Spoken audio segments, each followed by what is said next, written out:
What's up, guys? Today we're going to be doing some work to 2003 Nissan 350Z over there. We're going to be replacing the oil gallery gaskets, which are these two guys right here. They are behind the timing cover.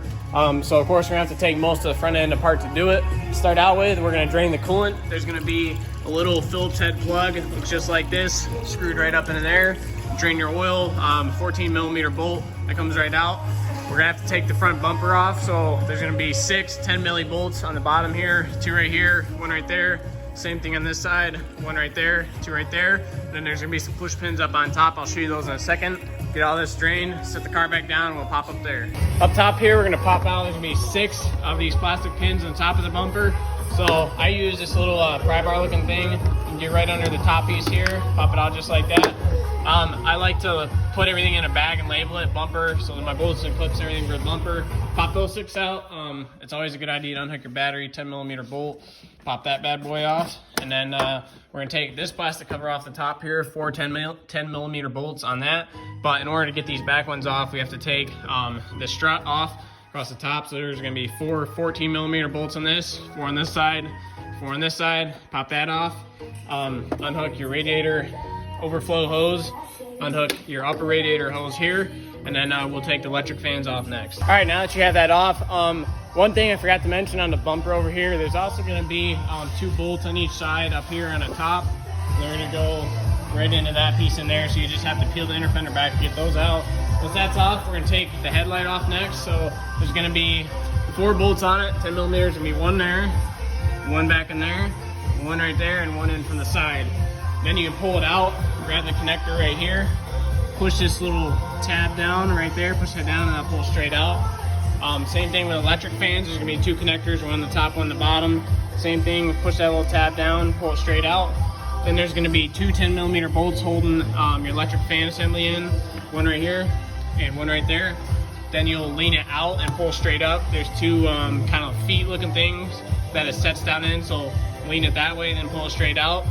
Then your radiator, as long as you have this upper hose off and you have this one off here, take the clamp off, straightforward, squeeze that, pull it out, then pull your hose off.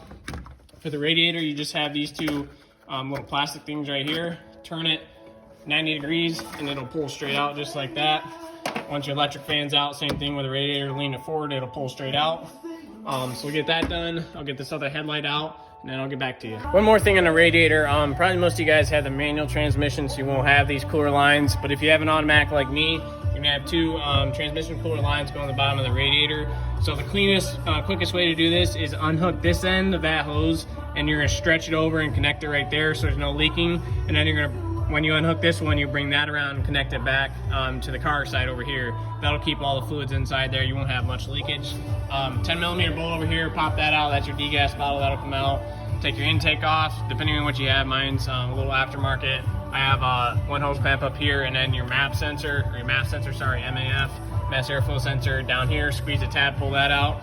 Get that out of the way. Take off the 8 bolts that are holding the crash bumper on, 4 here, 4 there. Then you're gonna unbolt your power steering cooler. There's gonna be 2 10 millimeter bolts right here. Take a pair of side cutters, cut all the zip ties and everything holding the wiring harness on. You're gonna unhook 4 connections for the wiring harness over here. Actually 5, sorry. To be 1 right there, 1 right here for the airbag sensor, 2 right here for your horn, and then there's gonna be 1 back here that goes into the pressure sensor on the top of the AC condenser right down there. Right here, actually, unhook that. Let's see. Then I believe you will have to unhook the power steering lines to get them through that right there. As you can see, I have a yellow zip tie on the line on this side and on the line on that side, so I know which one goes where. So I'll probably take 2 clamps off right here and slide them through. Make sure you have a pan on there to catch the fluid, obviously. Then you have 4 bolts holding the top of this plastic piece on, 2 there, 2 there. And after that, it should be ready to pull off, and you'll have access to the whole front of this thing. So one more note for the AC cooler, there's 2 bolts right here in the top that go into the back side of the radiator. I forgot to mention, you can access those right through these 2 holes right here. So we'll get that off. We'll probably end up taking the hood off unless you just want to prop it up with something else, because the support does go over here, or if you just want to find another spot to put it. So we'll get all this off, and then I'll be back to you in just a second. All right, guys, now that we have the front core support and everything out of the way, I have the AC condenser just laid over the side like that. Next, we're gonna take off both our serpentine belts. So you're gonna loosen the nut right here on the idler pulley on each of them. And then there's gonna be a screw down here in the bottom on this one, and a screw down there in the bottom on that one that you can turn to back off the tension on these belts so you can get them off. So basically anything that's bolted to this front timing cover, we're gonna take off. So thermostat hose, or crossover hose, whatever you call it. Both these, or all three of these 3/4 inch bolts have to come out. 10 millimeter there. There's a 10 millimeter ground up here. Pop that off. There's a ground right there. Cut your zip ties here. Take off this bracket right here. Basically anything that's bolted to the front of this cover, pop off. So I'm gonna get to work on this. I'll probably go to time lapse for this part, and we'll make some stuff happen. So we'll go, boys.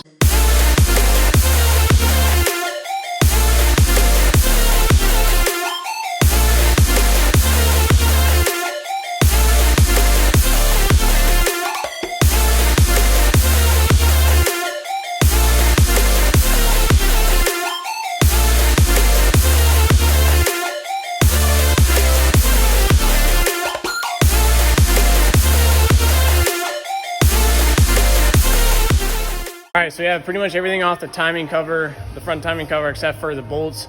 Next, we got to come underneath here, pop off the lower oil pan. There's a bunch of 10 millimeter bolts around it.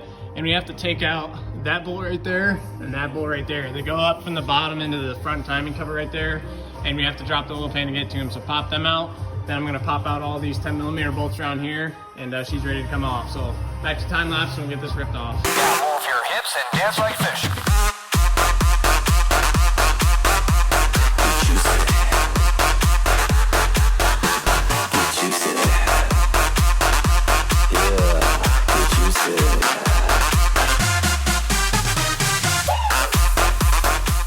All right, guys, I just pulled the front timing cover off. This is what we're gonna be after, is these two gaskets that are behind that cover.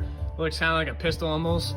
That one and this one here. So this one is your oil feed gallery for your two camshaft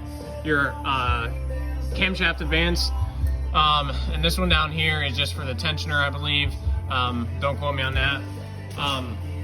But anyway, that's what we're after right there. This one, as you can see, it was leaking out the top right there. It was kind of washed out. So that's what we're gonna be replacing. To start with, we gotta take the timing chain off to be able to get to it. So pop this bolt out right here for the bottom of that. You can snake that one out. That guy right there has 3 bolts in up here in the top. I forgot to video that. Pop that off, your chain off. Before you take anything off though, turn your crank over so this keyway is pointed about 11 o'clock. Right at that, that's your timing dash right there in the oil pump cover. You want it pointed right at that. And you also want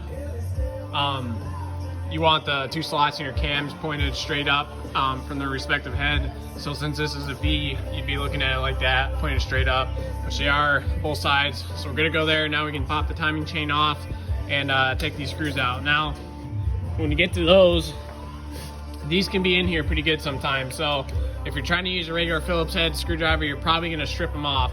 This is what's called an impact hammer. So when you whack it on the back here with a hammer, it actually turns as you push in on it. So you have a nice firm grip. When you whack it with a hammer, it'll turn like that. So I already broke a few of these loose. It'd definitely be a good investment to get one of these before you strip these off, because if you strip them, it's gonna be a nightmare. Make sure you don't hit them too hard, because you don't wanna, this is an aluminum timing case right here. You don't wanna bust right through the back of it by hitting it too hard. So I'll get the timing chain ripped off here and then come back to you when we get these off. All right, so we have our galley covers off. Everything is nice and clean. I'm at the little gasket scraped off. So now we're ready to assemble it. Make sure you have everything super clean. So I'm gonna go over this with a rag and some brake cleaner. Make sure everything's spick and span clean, all like that little gasket piece, all that stuff is off of there. And then I'm gonna I like to use a little bit of RTV on both sides of the gasket, also as a double assurance that it's gonna seal and not leak at all. So I'm gonna put a little RTV on one side of the gasket, a little RTV on the cover there. We'll slap everything on, tighten it up. We'll put all the timing chain and everything back on, and I'll show you how to make sure that's in time.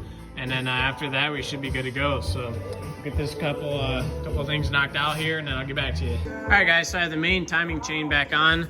And real quick, I'll show you where your timing marks are. So on each cam up here, you're gonna have a dot right there on the end, and you're gonna have a slash mark. So you want one cover link on the chain lined up with that. Same thing on this side.